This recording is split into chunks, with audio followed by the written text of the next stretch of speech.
अस्सलाम वालेकुम, कैसे हैं आप सब लोग। उम्मीद है आप सब लोग ठीक होंगे। आज की हमारी वीडियो जो है ये फ़ॉरेन फ्रेजेस के बारे में है, जो कि आपने अक्सर एग्ज़ाम में या आर्टिकल में ठीक है पढ़ते होंगे, जो कि फ़ॉरेन फ्रेजेस वहाँ पे यूज़ होती हैं, जो इंग्लिश लैंग्वेज में यूज़ होती हैं। आज की जो हमारी वीडियो है उन फ़ॉरेन फ्रेजेस के बारे में मैंने कोशिश की है कि आपके लिए मैक्सिमम फ़ॉरेन फ्रेजेस और उनकी मीनिंग इकट्ठे कर सको। तो स्टार्ट करते हैं। हमारा पहला क्वेश्चन है, what does en masse means. Okay, ये वाली फ़ॉरेन फ्रेज है इन मैस, ठीक है। Option A cancerous tumour, B in church, C all together, D obese. तो इन मैस का मतलब जो है वो है ऑल टुगेदर, ठीक है, सब एक साथ, ऑल टुगेदर। ओके, और इसकी एग्जांपल बनेगी, we did the practice of marching en masse to the voting booth. Okay, हमने एक साथ मार्च किया वोटिंग बूथ की तरफ। इन मैस का मतलब है सारे इकट्ठे आ रहे हैं, ठीक है, en masse all together.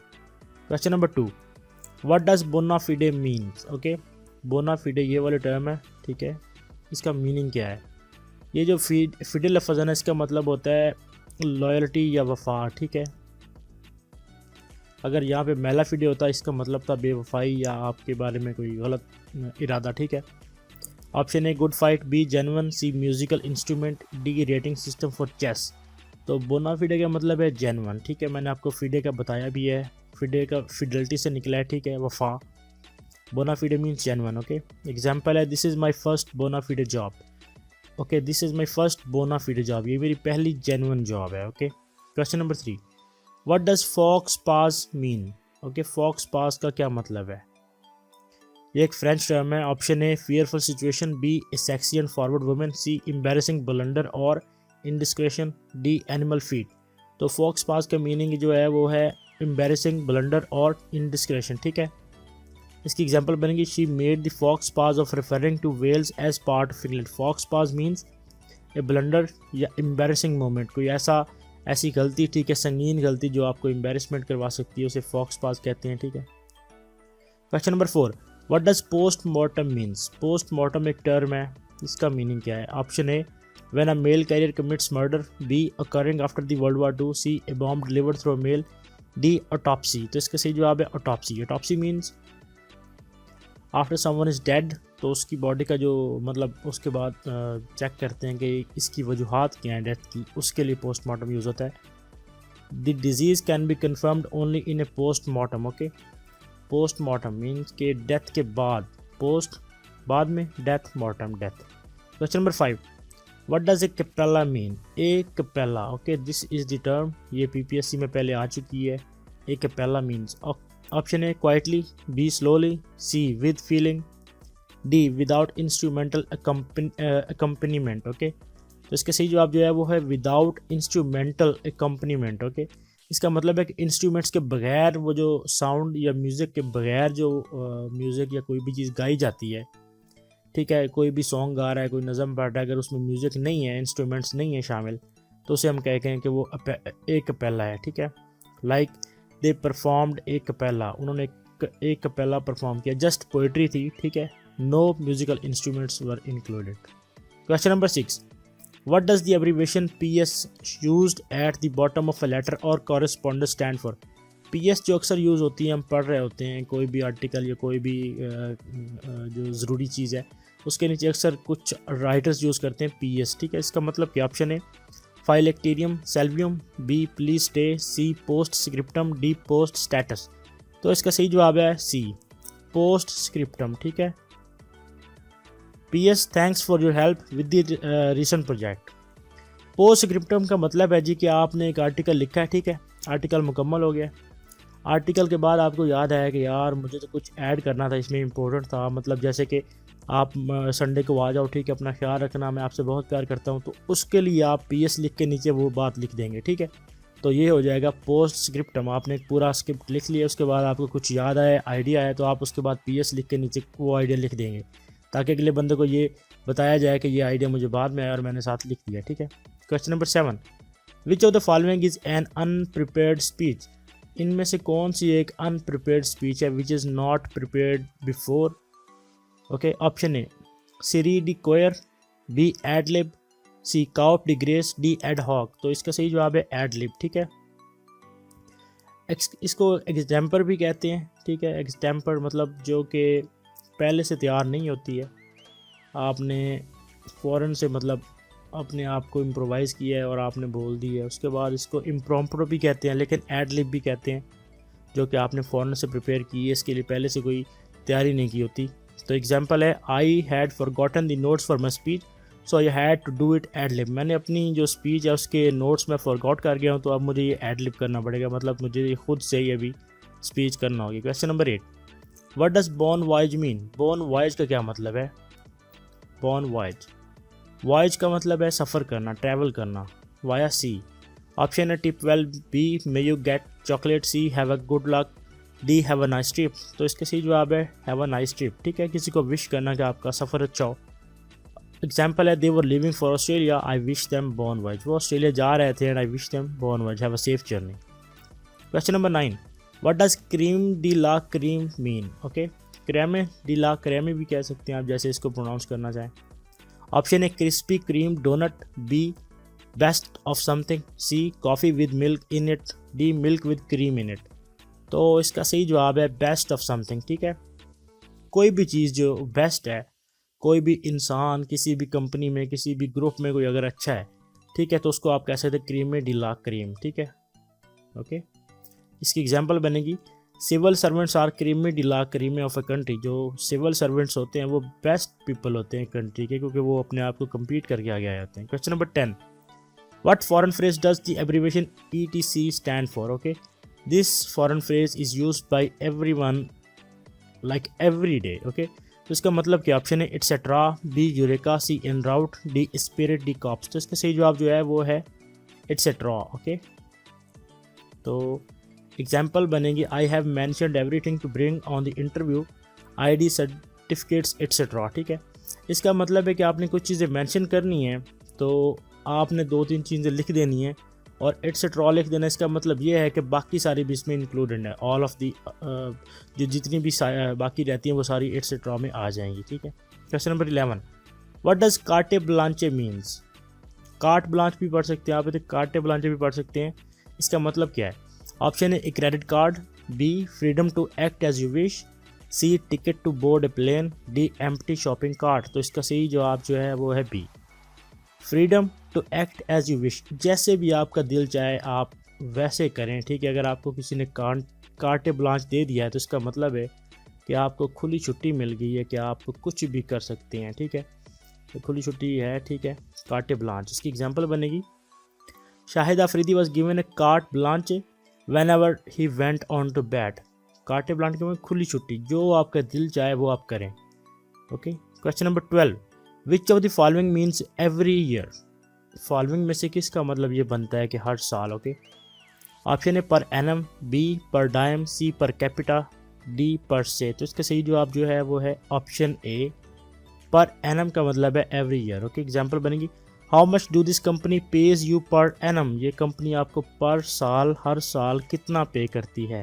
Okay, question number 13, what does doppelganger mean? Doppelganger का क्या मतलब है? ऑप्शन है mythical creature with one eye, B a radar to detect storms, C a ghost counter part और double, D when a group of people beat someone. तो doppelganger का मतलब है जी see, a ghost counter part और double. कोई भी किसी का डबल है, ठीक है, उसके जैसा लगता है, भूत प्रेत है उसका बिल्कुल शेडो लगता है, उसका साया लगता है, बिल्कुल वही लगता है। ठीक है, आपको शक है कि यार ये तो वही है जिसको मैं जानता हूँ, तो आप कह सकते हैं कि ये उसका डोपल गैंगर है। अभी कुछ दिन पहले बख्तावर भुट्टो की जरदारी की शादी पे ना एक औरत थी, वो मरियम नवाज़ की जैसी लग रही थी, तो मैंने बिल्कुल वो वर्ड यूज़ किया, मैंने कहा ये तो मरियम नवाज़ की डोपल गैंगर लग रही है। एग्जाम्पल आपको समझ आ गई होगी। ओके, फिर भी बताता हूँ, smiling at the end of the road was not Sime but his doppelganger. Okay, Sime मेरा फ्रेंड है। Smiling at the end of the road was not Sime but his doppelganger. Road के end पे जो smile कर रहा था वो साइम नहीं था, बट उसका डोपल गैंगर था। समझ आ रही है? डबल उसका घोस्ट था। Question number 14, which of the following mean stiffness of muscles after death? अच्छा, फॉलोइंग में से किसका ये मतलब बनता है कि stiffness of the muscles after death? Option है रिगर मोर्टिस, बी डेजावू, सी ह्यूब्रेस, डी कार्प डाइम। तो इसका मतलब जो है वो है रिगर मोर्टिस। ठीक है, स्टिफनेस ऑफ द मसल जो हो जाती है, जो बॉडी जो अकड़ जाती है, जिसको कहते हैं मुर्दा अकड़ जाता है। ठीक है, तो वो अकड़ जाने को हम क्या कहते हैं? वो कहते हैं ना जी, जो जिंदा है उसको क्या करना मुर्दा करता है, तो रिगर मोर्टिस कहते हैं। एग्जाम्पल बनेगी, everybody experiences gradual muscular rigor mortis when where over time you become stiffer and stiffer and stiffer. अच्छा, ये तो उसने रेगुलर लाइफ में से दी है कि आप रिगर मोर्टिस अकड़ का शिकार रहते हैं, ठीक है, लेकिन इसका मतलब वो बनता है वही वाला। Question number 15, which of the following means the main items in the preceding statement can be switched. इसमें से कौन सा ये मीनिंग बनता है कि जो मेन आइटम है उसको स्विच किया जा सकता है, ठीक है। ऑप्शन है que sera sera, B tete a tete, C vice versa, D ex post facto. तो इसका सही जवाब जो है वो है वाइस वर्सा। अक्सर हम यूज़ करते हैं ना vice versa. Okay, I hate them and vice versa, मैं उनसे नफरत करता हूँ और वो भी करते हैं, ठीक है, आई हेट देम। अब देम को आपने चेंज कर दें आई से, तो इसका मतलब वाइस वर्सा बन गया, ठीक है। इसकी एग्जांपल है, I do not like my wife sister and vice versa, मैं अपनी बीवी की सिस्टर को लाइक नहीं करता एंड वाइस वर्सा, वो भी नहीं लाइक करती। Question number 16, what foreign phrase does the abbreviation RSVP stands for. RSVP आपने इनविटेशन कार्ड्स के ऊपर पढ़ा होगा, डेफिनेटली पढ़ा होगा, तो इसका मतलब क्या है? Option A raison d'etre, B roman a clef, C repondez s'il vous plait, D reductio ad absurdum. तो RSVP का क्या मतलब है? इसका जो जवाब है वो है सी, रिस्पॉन्डेस सिल वॉइस प्लेट। इसका मतलब है प्लीज़ रिप्लाई, ठीक है। आप अगर किसी को कोई मैसेज करते हैं, ठीक है, या आप किसी को कोई इनविटेशन भेजते हैं, शादी का कार्ड भेजते हैं, उसके ऊपर लिखा होता है RSVP। इसका मतलब है ये, इसका मतलब है लिटरल मीनिंग इसका ये है, लेकिन मतलब इसका ये है कि प्लीज़ रिप्लाई, जवाब दें, ताकि हमने हिसाब किताब लगाना है कि कितने मेहमान आएंगे, उसके हिसाब से खाना तैयार किया जाए, ठीक है। Katie and Beverly required invitees to RSVP to their friends baby shower so they would know how much food to make for the event. Question number 17, what does deja vu mean. Deja vu का मतलब क्या है? अच्छा, literally speaking, मैं आपको अपना experience बताता हूँ। डेजा वू टर्म को समझने से पहले की बात है कि मेरे साथ ये सारा डेजा वू होता रहता है। मैं समझता था सिर्फ मेरे साथ होता है कि चीज़ें रिपीट हो रही हैं और मुझे लग रहा है कि सिर्फ मेरे साथ हो रहा है, ठीक है। ऑप्शन है illusion that you have already experienced a new situation, B dreaming of a better life, C a Caribbean religion, D confusion about which direction to go. तो डेजा वू का मतलब है illusion that you have already experienced a new situation. आपको ऐसा लगता है कि आपने जो न्यू सिचुएशन हुई है वो पहले एक्सपीरियंस की हुई है, हालांकि आपने नहीं की होती। मेरे साथ ये होता रहा है। Example, when the car broke down again it was deja vu. Car जब बिल्कुल ख़राब हो गई तो it was like deja vu, ऐसे लग रहा है जैसे पहले भी होता रहा है। Question number 18, which of the following is a dangerously seductive women. Following में से कौन सी डेंजरसली सिडक्टिव वुमेन है? Option A carte blanche, B femme fatale, C enfant terrible, D bon vivant. तो इसका सही जवाब जो है वो है बी, फेमे फटेल, ठीक है। एग्जाम्पल है, Eliza expected a beautiful mirage of glittering ethereal beauty, the ultimate femme fatale, but now he knew not what to think. Okay, femme fatale means a dangerously seductive women. Question number 19, what does harakiri means। harakiri का क्या मतलब है? harakiri ये एक term है, ये Japanese term है, ठीक है, ये आप ज़हन में रखें, जापानीज है। Option A to act in a play, B ritual suicide, C a chicken bread for stewing, D to do something carelessly. इसका सही जवाब जो है वो रिचुअल सुसाइड है, एक रिवायती खुदकुशी है जी। हाराकीरी का मतलब रिवायती खुदकुशी। जापान में रिवायती खुदकुशी की जाती थी, खुद को खंजर मार के, अपने पेट में खंजर मार के, ठीक है, अंतड़ियाँ बाहर निकाल के खुदकुशी की जाती थी, उसको हाराकीरी कहते थे। एग्जाम्पल है, are we justified in committing harakiri for no reason. क्या हम जस्टिफाई कर सकते हैं कि हाराकीरी किसी वजह के बगैर की जा सकती है? Okay, question number 20, what does non sequitur means. ये टर्म मेरी फेवरेट है, ओके, आप लोग इसे लर्न करके अपनी लाइफ में यूज़ कर सकते हैं। What does non-sequitur mean? The septic system is broken. B. An invalid illogical argument. C. Lacking intelligence. D. Nope.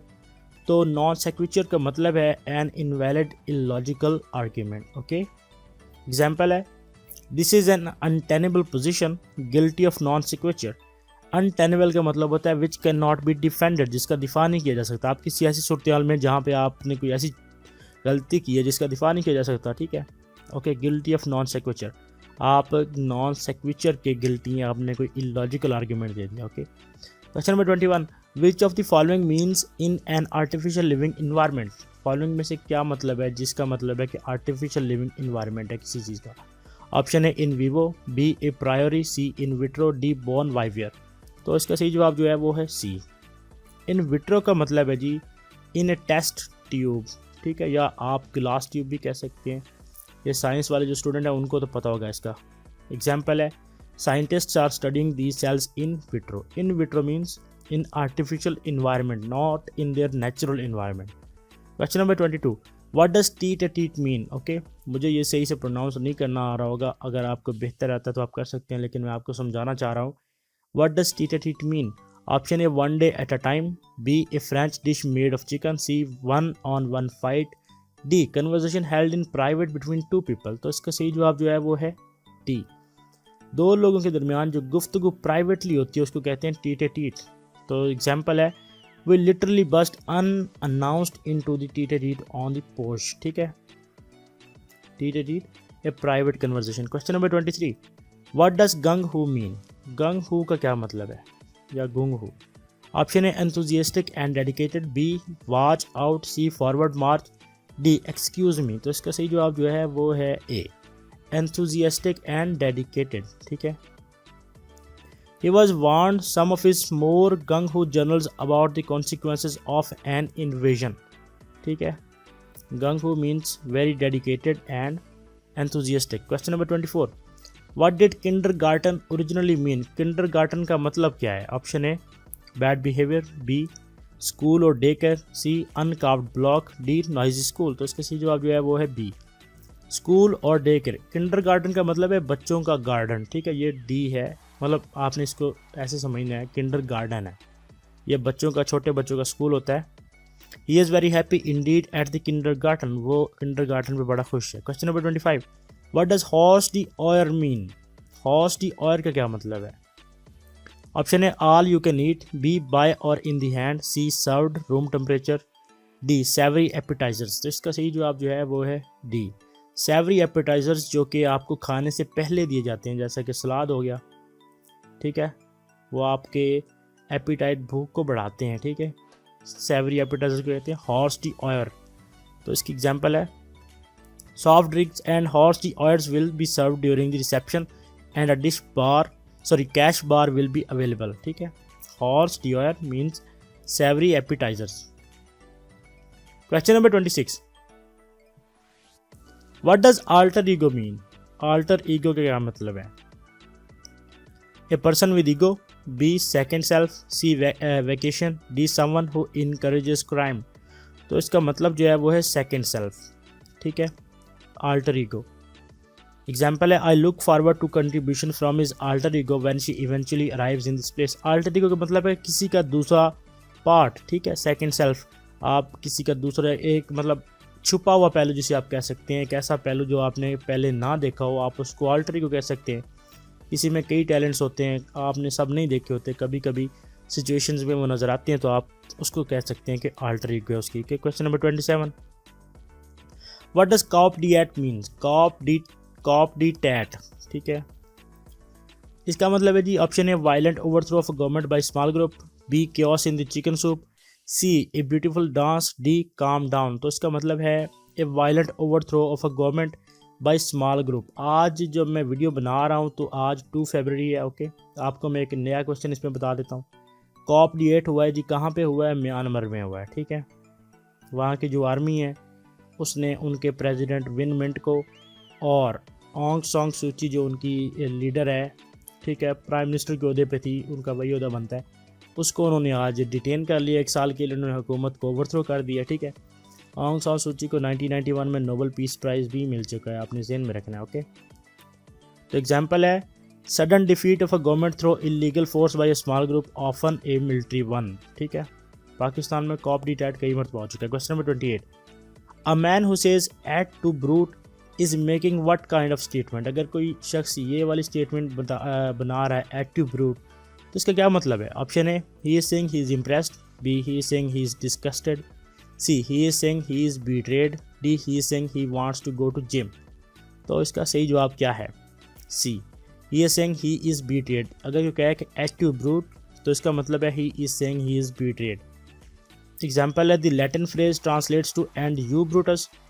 Eight tu you is a Latin phrase, okay, और इसका ट्रांसलेशन जो है ये इसका बनता है and you Brutus, okay. Wow even you are voting against me Sarah my own sister et tu Brute, ठीक है। ये सरप्राइज़ के वक्त कहते हैं कि जब आपको किसी के साथ किसी से कोई ऐसी उम्मीद ना हो जो वो काम करेगा तो वो करे, तो आप कहेंगे यार तुमने भी ये कर दिया। तो इस सूरत हाल में कहते हैं एट टू ब्रूट। ये जो ब्रूटस ने सीज़र को मारा था, ठीक है, जूलियस सीज़र को, वो वाले ब्रूटस की बात हो रही है, ठीक है। Question number 29, what does avant garde means? Avant garde means, ठीक है, word avant garde. Option A pairing insults, B new and experimental ideas and methods, C a railing that prevents cars from falling, D relax. तो avant garde means new and experimental ideas and methods. जो नए experimental तजुर्बाती ideas होते हैं उनको कहते हैं avant garde. और example है Williams work is very unusual even avant garde, ठीक है। विलियम का जो काम है वो बड़ा अनयूजुअल और एवेंट गार्ड है, ठीक है, न्यू एक्सपेरिमेंटल आइडियाज़ हैं। Question number 30, what does hakuna matata means? Foreign phrase है हकूना मताता। ऑप्शन है lazy bird, B very much love, C no worries, D a lion's spirit. तो hakuna मताता का मतलब है नो वरीज, सब ठीक है, ओके, बेफिक्री है जी। बेफिक्री को कहते हैं हकूना मताता, ठीक है, जब किसी किस्म की कोई फ़िक्र नहीं है, टेंशन फ्री सूरत हाल है। तो एग्जांपल है it is the ultimate couch potato dog a laid back hakuna matata, okay. Question number 31, what does status quo mean? Status quo का क्या मतलब है? Option A rank on a scale of 1 to 10, B something already exist, C all systems are working, D a banking code. तो status quo का मतलब है जी something already exist, कोई चीज़ जो पहले से एग्जिस्ट कर रही है उसको स्टेटस को कहते हैं, ठीक है। ऑप्शन जो बी है वो राइट है। और एग्जांपल है there is no desire to change the current status को। Question number 32, what does a la mode mean? A la mode एक फॉरेन टर्म है, इसका क्या मतलब बनता है एला मोड का? Option A worldly, B as an example, C in fashion और स्टाइलिश, डी विद एलिमेंट्स। तो एला मोड का जो मतलब है वो है सी, इन फैशन और स्टाइलिश। कोई भी चीज़ जो इन फैशन हो या स्टाइलिश हो, ठीक है, आप उसको कह सकते हैं एला मोड। एग्जाम्पल है once just after in is served apple pie a la mode, Alfred snorted suddenly loudly, ठीक है, उसने एप्पल पाई जो थी वो ऐसे सर्व की, बड़े स्टाइलिश तरीके से सर्व की एला मोड में, ठीक है। Question number 33, when dates are written with the abbreviation AD, जब हम तारीख को AD के साथ लिखते हैं, what foreign phrase does it represent? तो इसका मतलब क्या है? ऑप्शन है ADO, be after death, C add इनफाइनाइटम, D I know Duminy. तो AD जो हम लिखते हैं, जैसे कि हम अक्सर चीज़ें पढ़ते हैं 44 AD लिखा होता है, ठीक है, तो उस AD का क्या मतलब है? इसका सही जवाब है एनो डोमिनी, ठीक है। Saint Pancras was martyred in 304 AD, ठीक है, 304 एनो डोमिनी आपने पढ़ना है। क्वेश्चन नंबर 34, व्हाट डज होई पोलोई मीन्स? होई पोलोई एक फॉरेन टर्म है, ओके, आपने इसका मतलब बताना है। Option A the masses or commoners, B aristocrat, C type of fish, D एग्जास्परेशन।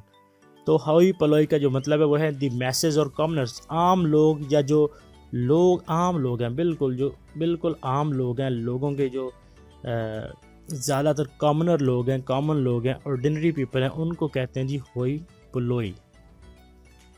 The emperor hosted gladiator games to appease the hoi पोलोई।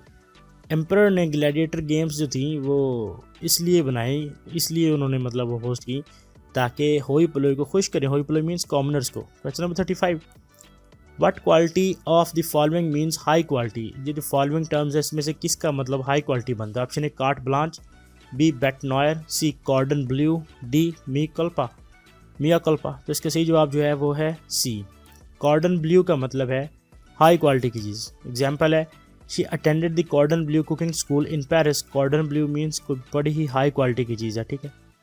Question number 36, the foreign phrase a priori denotes.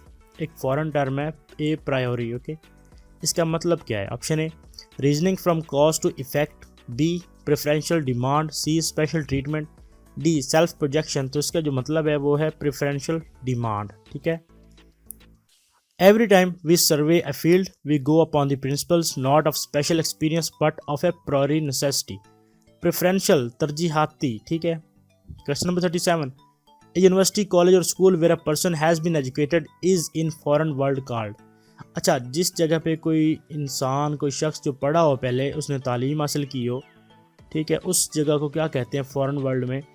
Option A via media, B de jure, C alma mater, D ante maritime. तो इसका मतलब क्या बनता है? इसका मतलब है Elma matter, ठीक है. ये अक्सर आपने पढ़ा होगा ये वाला वर्ड एल्मा मैटर, जो किसी का स्कूल होता है, कॉलेज होता है, ठीक है. जैसे जो इलामा इकबाल थे, उन्होंने हेले कॉलेज सियालकोट से किया था, उनका वो एल्मा मैटर जो है वो हेले कॉलेज सियालकोट होगा. क्वेश्चन नंबर, हाँ, इसकी एग्जांपल बनेगी.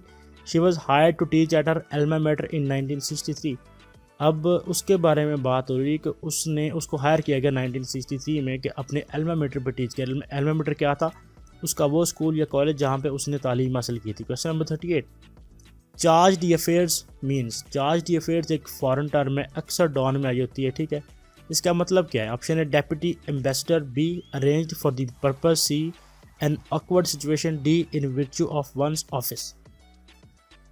तो ये चार्ज डी अफेयर्स का मतलब है डेप्यूटी एम्बेसडर, ठीक है, जो एम्बेसडर से सा छोटा होता है, ठीक है, मेन एम्बेसडर नहीं होता.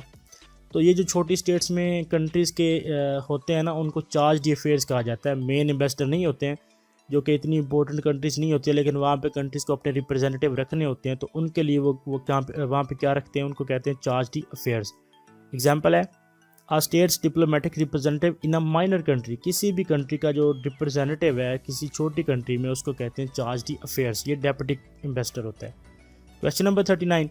De facto means. डिफेक्टो एक फॉरेन टर्म, इसका मतलब क्या? Option A rightful, B in fact, C argument against, D final argument. तो इसका मतलब है जी इनफैक्ट, ठीक है. डिफेक्टो का मतलब है इनफैक्ट, दरअसल, ठीक है. दरअसल का मतलब है कि अभी कोई चीज़ किसके पास है. राइटफुली वो किसी और के पास होगी, ठीक है, या किसी और की है, लेकिन इनफैक्ट राइट नाउ वो किसके पास है. जैसा कि अब आप एग्जांपल ले लें कि जो गवर्नमेंट या सरकारी अराजी है, जिन लोगों के पास वो कब्जे में है, वो डिफेक्टो मालिक है उसके. क्या है? डिफेक्टो मालिक है उसके. लेकिन डिजोर मालिक जो है वो गवर्नमेंट है. लॉफुली जो मालिक है, ठीक है, वो गवर्नमेंट होगी, लेकिन इनफैक्ट डिफेक्टो जो है, जिसके पास वो है एक्चुअली अभी, उसको डिफेक्टो कहते हैं. एग्जाम्पल है इसकी, Asif Ali Zardari is de facto boss of PPP. देखिए, आसिफ अली जरदारी जो है वो डिफेक्टो बॉस है पीपीपी का, क्योंकि बेसिकली पीपीपी जो थी वो भुट्टो फैमिली की थी, जुल्फ़िकार अली भुट्टो की बनाई हुई थी. आप इस एग्जाम्पल के साथ डिसएग्री कर सकते हैं, लेकिन मुझे जैसे मिली है मैंने यहाँ पे फॉरवर्ड की है. Question number 40. Genre is a foreign term, और इसका मतलब क्या है genre? Option A type, B attempt, C respect, D style. तो जॉनरा का मतलब है स्टाइल, ठीक है. जॉनरा मूवीज़ का भी हो सकता है, जैसे कॉमेडी का जॉनरा, ठीक है. मूवीज़ के डिफरेंट जॉनराज होते हैं, कॉमेडी, उसके बाद एक्शन, उसके बाद म्यूज़िक में होते हैं, जैसे जैज़ है और डिफरेंट होते हैं, okay. Youth is following hip hop genre nowadays. Hip hop genre जो है आजकल यूथ उसको फॉलो करती है, और पाकिस्तान का एक बड़ा नाम है उसमें इमरान खान, मेरा फेवरेट है, ठीक है. वो हिप हॉप म्यूज़िक में बड़ा कमाल बंदा है, वो ये वाला जॉनरा यूज़ करता है. Question number 41. What is meant by the foreign phrase ad hoc. Foreign phrase है जी एड हॉक. इसका मतलब क्या है एड हॉक का? ऑप्शन है over and above, B beyond resistant, C arrange for this purpose, D temporary. तो ad hoc का मतलब है अरेंज फॉर दिस पर्पस. कोई ऐसी चीज़ जो किसी मसले में रुक गई हो, कोई ऑफिशियल गवर्नमेंट की चीज़, तो उसको सही करने के लिए एक मखसूस चीज़ बनाई जाए, मखसूस कोई मतलब आप कह लें शिक निकाली जाए, या कोई भी तरीक़ाकार अपनाया जाए, तो उसको कहेंगे ये एड हॉक चीज़ है, ठीक है. एड हॉक मतलब इस पर्पज़ के लिए स्पेशल बनाई गई है. Teachers problems were solved on an ad hoc basis. Teachers की प्रॉब्लम जो है वो एक एड हॉक बेसिस पे सॉल्व की गई थी, ठीक है. Question number 42. Hinterland means. Hinterland एक फॉरेन टर्म है, इसका मतलब क्या? ऑप्शन है एरियाज अवे फ्रॉम सी और river, B mountainous areas, C areas along coast और river banks, D desert areas. तो इसका क्या मतलब है? इसका मतलब है जी एरियाज अलॉन्ग कोस्ट और रिवर बैंक्स, जो दरिया के किनारों के पास होते हैं या कोस्ट जो साहिल है उसके पास होते हैं, उसको कहते हैं hinterland. The hinterland of Liberia has been but slightly explored for mineral wealth. जो लाइबेरिया के हिंटरलैंड्स हैं, मतलब उनके जो साहिल हैं, उनके जो बैंक्स है दरिया के, उनको मिनरल वेल्थ के लिए बहुत कम एक्सप्लोर किया गया। Question number 43, aqua pura means. Okay, foreign term है एक्वाप्योरा।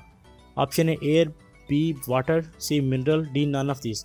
तो एक्वाप्योरा का जो मतलब है वो है पानी, ठीक है। एक्वाप्योरा मीन्स वाटर।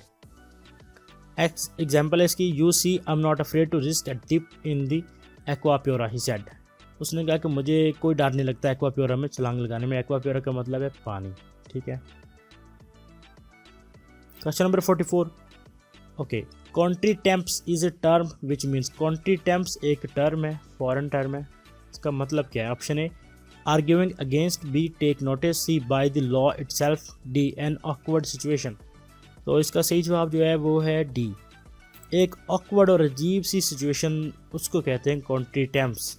एग्जाम्पल है, there was a slight contretemps between Richard and some guy at the bar. Contretemps means a very awkward situation, अजीब सी सूरत हाल जहाँ पे आपको समझ नहीं आ रहा कि क्या हो रहा है, एम्बेरसिंग सिचुएशन है। Question number 45, foreign term ibid means. एक टर्म है जी इबिद, इसका मतलब क्या। ऑप्शन है same, B in the same book, C same as before, D certified copy. तो इबिद का मतलब है इन द सेम बुक, ठीक है। एग्जाम्पल है, for an account of the major differences see ibid 41, 42। ये जो बुक्स के आर्टिकल्स वगैरह होते हैं, पैराग्राफ्स होते हैं, उनके नीचे रेफरेंस के लिए लिखा जाता है IBID, ठीक है। तो अभी आपको एग्जांपल मैंने नीचे दी, आप देखें इसको। वो एक एग्जांपल कोड किया, for an account of the major differences see ibid 41, 42, ठीक है। इसका मतलब है इन द सेम बुक। ये वाले पेज देखें। Question number 46, ad infinitum means. ये एक फॉरेन टर्म है, एड इनफाइनाइटम, इसका मतलब क्या है। Option extra, B limited, C forever, D lovely. तो इसका सही जवाब जो है वो है सी फॉरएवर एंड एवर, ठीक है। जिसकी कोई लिमिट नहीं है, जिसकी कोई हद नहीं है, बेहद। ओके, एड इनफाइनाइटम का मतलब है बेहद, लिमिटलेस। क्वेश्चन नंबर 46 की एग्जांपल है, oh because she was unreasonable, disrespectful, rude, inconsiderate, I could go on ad infinitum. तो अब ये उसकी बुराइयां गिनवा रहा है और 3-4 गिनवा के कहता है एड इनफाइनाइटम के मतलब लिमिटलेस हैं, गिनी भी नहीं जा सकती, अनअकाउंटेबल हैं। क्वेश्चन नंबर 47, इन टोटो मीन्स। ओके, एक फॉरेन टर्म है, उसका मतलब है इन टोटो। इसका मतलब क्या है। ऑप्शन है on the whole, B in the eyes of law, C in parts, D none of them. तो इन टोटो का मतलब है ऑन दी होल, ठीक है, ऑन दी होल। इसका एग्जाम्पल है, however the files were by no means available in toto, ठीक है। in toto means on the whole। Question number 48, एव मीन्स। एव एक फॉरेन टर्म है, इसका मतलब क्या है, इस वर्ड का मतलब क्या है एव का। ऑप्शन है welcome, B genuine, C law, D bribe. तो इसका मतलब है वेलकम, ठीक है। 49, question number 49, corpus delicti expresses. Corpus delicti जो है ये एक फॉरेन टर्म है, ये क्या चीज़ एक्सप्रेस कर रही है। Option A dogmatic statement resting on bare authority, B all that goes to make a break of law, C way a person goes to work, D among other thing. तो इसका सही जवाब जो है वो है B, all that goes to make break of law, corpus delicti, ठीक है। कोई भी चीज़ जो कानून के खिलाफ जाती है, कानून तोड़ती है, कॉर्पस डेलिक्टी। इसकी एग्जाम्पल है, the corpus delicti in a murder case is not just the body of the victim but the fact that the victim has been murdered, ठीक है। कॉर्पस डेलिक्टी जो है वो एक ऐसी मतलब चीज़ है जो कि किसी कानून के टूटने की निशानदेही कर रही है। अब उसने एग्जांपल दी है कि मर्डर में उसकी जो बॉडी है वो सिर्फ ये साबित नहीं कर रही है कि मर्डर हुआ है, लेकिन मर्डर हुआ है, विक्टिम हैज़ बीन मर्डर्ड, ये जो है कॉर्पस डेलिक्टी है। Question number 50, okay, dossier means. ये मुझे प्रोनाउंस नहीं सही से करना, डॉक्योर या डॉसियर है, ठीक है। यह भी एक फॉरेन वर्ड है, इसका मतलब क्या है। ऑप्शन है टाइम टेबल, बी ब्राइब, सी ए फर्स्ट अटैम्प्ट, डी इसेंट्रिक। तो डॉसियर का मतलब जो है वो है ब्राइब, ठीक है, रिश्वत, ब्राइब, ठीक है। Question number 51, ad interim means. ये एक फॉरेन टर्म है, एड इंटरम। इसका मतलब क्या। ऑप्शन है without interval, B additional interval, C in the mean time, D extra time. तो इसका सही जवाब जो है वो है सी, एड इंटरम का मतलब है इन द मीन टाइम, ठीक है। No but she has become queen of Paris ad interim, ठीक है। Mean time. Question number 52, inter alia means. Inter alia बहुत इंपॉर्टेंट टर्म है, मोस्टली ये डॉन में आ रही होती है।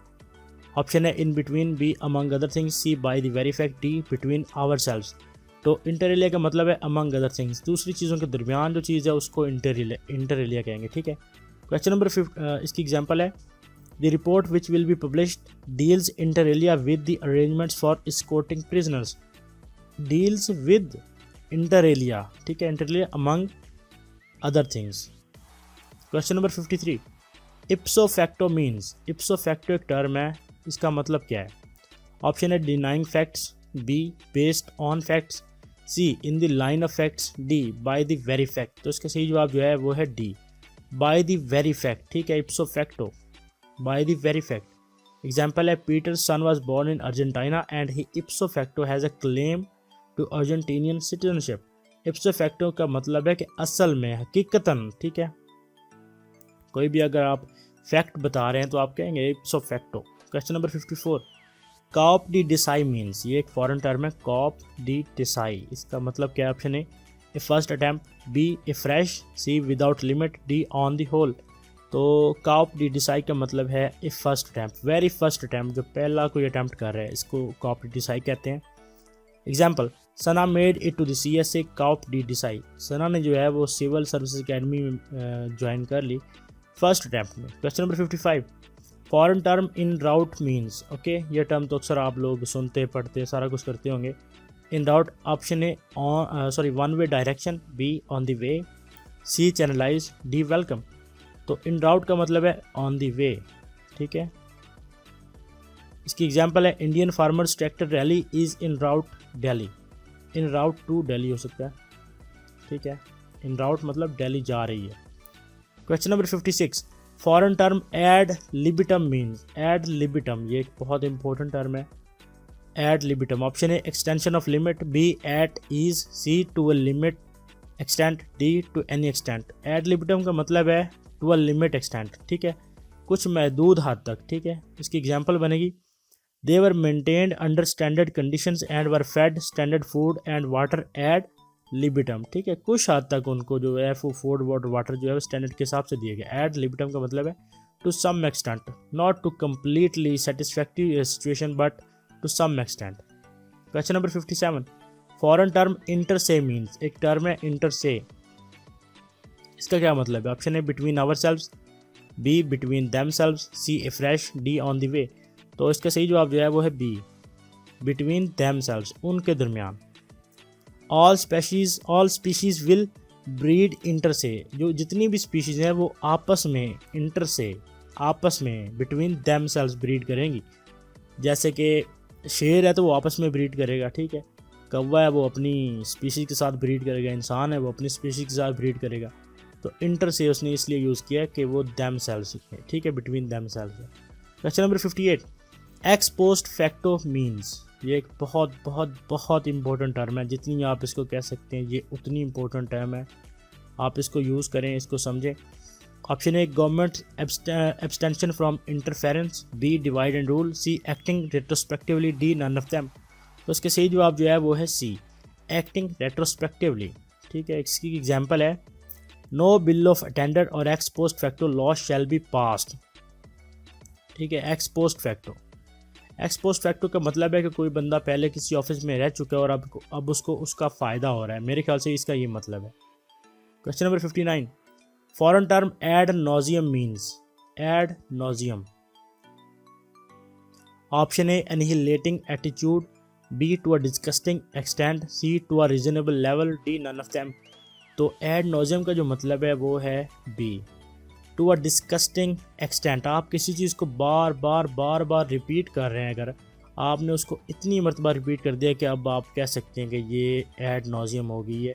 आपने उसको रिपीट इतनी मरतबा कर दिया है, वो अब चिड़चिड़ेपन तक पहुंच चुकी है बात, उसको आप कहेंगे डिस्गस्टिंग बात है, एड नॉजियम है। Okay, gentleman thought we had talked ad nauseam about cattle and subsidies. Question number 60, ipse dixit means. ये एक फॉरेन टर्म है, इप्से डिक्सिट, इसका मतलब क्या है। ऑप्शन है dogmatic statement based on bare authority, B written statement based on facts, C statement based on lies, D legal statement based on case laws. तो ipse dixit का मतलब है dogmatic statement based on bare truth या bare authority. इसका मतलब है कोई एवं किसी अथॉरिटी के बगैर जो बात लिखी गई उसको कहते हैं इप्से डिक्सिट। क्वेश्चन नंबर 61, फॉरेन टर्म कल डी सैक मीन्स, ये एक फॉरेन टर्म है कुल डी सैक, इसका मतलब क्या है? Option A that is to say, D blind alley, C social surrounding, D farewell. तो कुल डी सैक का मतलब है ब्लाइंड एले, एले का जो मतलब है वो है रास्ता या गली, तंग रास्ता बल्कि, ठीक है, तंग रास्ता। तो कुल डी सैक का मतलब है ब्लाइंड रास्ता या अंधी गली कह सकते हैं आप, जिसके आगे कोई रास्ता ना हो, जस्ट वन वे हो, एंड खाली हो, वहाँ से कोई रास्ता ना हो, ठीक है। इसकी एग्जांपल है situated at the end of a quiet cul de sac. Quiet cul de sac का मतलब है खामोश तंग रास्ता, blind alley. Question number 62, foreign phrase ex officio means, ex officio. Option A retired officer, B in virtue of one's office position, C terminated officer, D unofficial document. तो इसका जो मतलब है वो है बी, इसका मतलब है इन विर्च्यू ऑफ वंस ऑफिस और पोजीशन। ये मैंने आपको पिछले वाले का बता दिया, लेकिन आप इसको करेक्ट कर सकते हैं, वो पिछले वाले का ये मतलब नहीं है। एक्स पोस्ट फैक्टो का, एक्स ऑफिशियो का मतलब है कि आपकी जो पिछली प्रीवियस पोजीशन है आप उसको यूज़ करके अपनी जो आगे उसका फ़ायदा उठा रहे हैं, आपको उसका फ़ायदा हो रहा है। इसकी एग्जांपल है he was present at the meeting ex officio, वो मीटिंग में प्रेजेंट था एक्स ऑफिशियो के तौर पे, क्योंकि वो पहले एक पोजीशन पे रह चुका है। Question number 63, foreign phrase इप्सो jure means, ये एक फॉरेन फ्रेज है इप्सो ज्योर, इसका मतलब क्या? Option A by the very fact, B beyond legal jurisdiction, C by the law itself, D against the law. Ipso jure का मतलब है C by the law itself, okay. Example है court marriages will make them husband and wife ipso jure. By the law का मतलब है कानून के हिसाब से, ठीक है। कोर्ट मैरिज जो है वो उनको by law husband and wife बना देगी। Question number 64, foreign phrase D jure means, पहले हमने डिफेक्टो किया, अब हम डी ज्योर कर रहे हैं। Option A without state, B under consideration, C rightful, D final argument. तो इसका सही मतलब है राइटफुल, ठीक है। राइटफुल भी कह सकते हैं, लॉफुल भी कह सकते हैं। जो कानूनी तौर पे चीज़ है उसको हम कहेंगे कि ये डी ज्योर चीज़ है, ठीक है। एग्जाम्पल है he held power D jure and de facto, उसके पास ताकत थी डिफेक्टो भी डी ज्योर भी, असल में भी और कानूनी तौर पे भी। Question number 65, foreign phrase bourgeois means, bourgeoisie या बॉर्जॉइस एक फॉरेन फ्रेज है, एक फॉरेन टर्म है। इसका मतलब क्या? ऑप्शन है acceptable person, B women of doubtful reputation, C blind alley, D middle class. तो बॉर्जॉइस का मतलब है मिडिल क्लास, जो कि बिल्कुल सफ़ेद पुश तबका होता है उसको बॉर्जॉइस कहते हैं, मिडिल क्लास को। The bourgeois sought the support of the clergy, ठीक है। Bourgeois means middle class of a society. Question number 66, foreign phrase ex parte means, ex parte एक फॉरेन फ्रेज है, इसका मतलब क्या है? Option A on one side only, B party in power, C party in opposition, D on the whole. तो ex parte का मतलब है ऑन वन साइड ओनली, सिर्फ एक साइड पे। एग्जाम्पल है it was an x part hearing, मतलब one sided hearing हो, ठीक है। जो बायस्ड हेयरिंग हो उसको कहते हैं ex parte. Question number 67, foreign phrase affaire D अमोर means, एक फॉरेन फ्रेज है उसका मतलब नाम है अफेयर डी अमोर, इसका मीनिंग क्या है? Option A love affair, B at player, C mismanaged affair, D none of them. तो अफेयर डी अमोर का जो मतलब है उसका मतलब है लव अफेयर, अगर कोई प्यार का चक्कर है, लव अफेयर है, तो उसको कहते हैं अफेयर डी अमोर। एग्जाम्पल है the affair D amour between Ertugrul and his sword was matchless. Ertugrul and his sword, अब अर्तुगरुल और उसकी तलवार के दरमियान एक अफेयर डी अमोर है, बड़ी मोहब्बत है, ठीक है। जैसे मौलवी अब्दुल हक साहब ने कहा था कि मेरी शादी जो है वो उर्दू अदब के साथ हो चुकी है, इसका मतलब है उनका और उर्दू अदब का एक अफेयर डी अमोर था, ठीक है। Question number 68, foreign phrase D novo means, एक फॉरेन फ्रेज है जिसका नाम है डी नोवो, इसका मतलब क्या? ऑप्शन है new, B on one side only, C indefinitely, D rapidly of a movement. तो डी नोवो का जो मतलब है वो है न्यू, बिल्कुल नया, new. I am ordering a de novo trial in this matter, de novo means new. Question number 69, foreign phrase locus standi means, एक फॉरेन फ्रेज है जिसका नाम है लोकस स्टैंडी, इसका मतलब क्या है? Standing in a community, B right to intervene, C public following, D right to defend. तो लोकस स्टैंडी का क्या मतलब है? इसका मतलब है राइट टू इंटरवीन, ठीक है। आपको किसी और के मामले में टांग अड़ाने की कोई ज़रूरत नहीं है, क्योंकि आपके पास उनके मामले में टांग अड़ाने का लोकस स्टैंडी नहीं है। लोकस स्टैंडी मतलब राइट टू इंटरवीन, आपके पास कोई हक नहीं है कि आप किसी और के मामले में टांग अड़ाएं। We should have no real locus standi there if we went there, okay. अगर हम वहाँ पे जाएंगे तो हमारे पास कोई लोकस स्टैंडी नहीं है, हमारे पास कोई राइट नहीं है कि हम वहाँ पे इंटरवीन कर सकें। क्वेश्चन नंबर 70, फॉरेन फ्रेज मेला फिडे मीन्स। पहले मैंने बोना फिडे करवाया, अब मेला फिडे हो रहा है, ठीक है। मेला जो है ये नेगेटिव टर्म है, फिडे मैंने आपको बताया था इसका मतलब वफा है, तो अब इसका मतलब नेगेटिव होने वाला है। Option A based on facts, B treacherously, C beyond doubts, D truth. तो इसका मतलब है ट्रेचरसली, ठीक है, धोखेबाजी से, मेलाफाइड, किसी के बारे में बुग़्ज़ रखना, किसी के बारे में बुरे ख्यालात रखना। एग्जाम्पल है the disease can be confirmed only in a post, sorry sir, ये जो एग्जाम्पल है ना, ये एग्जाम्पल इसकी बिल्कुल रेलिवेंट नहीं है। आप मेलाफिडे के लिए ये आप इसका जस्ट मीनिंग समझ लें कि मेलाफिडे का मतलब है treacherously. Question number 71, what is the meaning of debut. आपने क्रिकेट, जो आप में से देखते हैं शौकीन है क्रिकेट के, वो इस वर्ड को सुन के अब एड नॉजियम हो चुका होगा, इतनी मरतबा रिपीट हुआ है debut debut debut debut debut को डेब्यू हो रहा है, डेब्यू हो रहा है। इसका मतलब क्या है? ऑप्शन है way a person goes to work, B first appearance as performer, C first and the last appearance as performers, D none of them. तो डेब्यू का मतलब है B, first appearance as performer. कोई भी इंसान कोई भी चीज़ परफॉर्म करने वाला है, खा कोई टॉक शो करने वाला है, खा कोई न्यूज़ शो करने वाला है, खा कोई डांस शो करने वाला है, खा कोई क्रिकेट खेलने वाला है, कोई हॉकी खेलने वाला है, फुटबॉल खेलने वाला है, स्क्वाश खेलने वाला है, अगर उसकी पहली गेम है एज अ परफॉर्मर तो हम उसको कहेंगे कि ये उसका डेब्यू है, ठीक है, डेब्यू हो रहा है, स्टार्ट हो रहा है। द डिजीज़, इसमें भी वही एग्जाम्पल है।